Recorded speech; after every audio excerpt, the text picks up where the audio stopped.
ও মামা, আজকে না ফ্যাসা শুটকির ভর্তা খেতে খুব ইচ্ছে করছে। চলো না আজকে তুমি আর আমি মিলে ফ্যাসা শুটকির ভর্তাটা বানিয়ে ফেলি। এটা তো আমাদের বাঙালদের খুব জনপ্রিয় খাবার। তো কি করে করতে একটু তুমি বলে দাও তো। আমি শুটকি মাছগুলি ভাতের মাড়ের মধ্যে 5 মিনিটের জন্য ভিজিয়ে রাখলাম। আপনারা চাইলেও গরম জলেও ভিজাতে পারেন। ভিজিয়ে নিলে সুবিধা হচ্ছে ভালো করে মাছটা পরিষ্কার করা যায়। তোমরা কিন্তু মাছের মাথাটা এবং গাটা হালকা করে ডললেই সমস্ত আঁশ কিন্তু সহজেই উঠে যাবে, দেখতে পাচ্ছ। তারপর ভালো জলে মাছটা ধুয়ে নিতে হবে। দাঁড়াও মা, আমি পেঁয়াজগুলো কুচিয়ে দিচ্ছি। এখানে একটা বড় সাইজের পেঁয়াজ এবং 4টে মিডিয়াম সাইজের পেঁয়াজ নিয়ে নিয়েছি। সবকটা পেঁয়াজকে বড় বড় করে কুচো কুচো করে নিয়েছি। তারপর কড়াইয়ের মধ্যে আমি সর্ষের তেল দিয়ে নিচ্ছি। দিয়ে দিয়েছিলাম একটু হলুদ গুঁড়ো।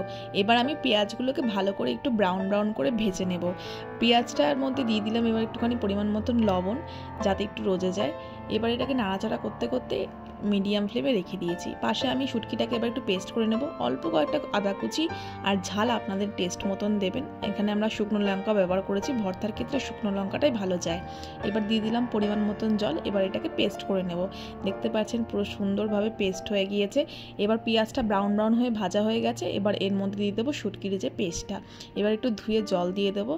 মিডিয়াম ফ্লেমে কিন্তু গ্যাসটা রাখবো, যাতে শুটকিটা একদম হাই ফ্লেমে রাখলে তো লেগে যাবে, তেলটাও ছাড়বে না ঠিকঠাক করে। তাই এটাকে মিডিয়াম ফ্লেমে কষিয়ে নেব যতক্ষণটা তেল বেরিয়ে তেলটা শুকিয়ে যাচ্ছে।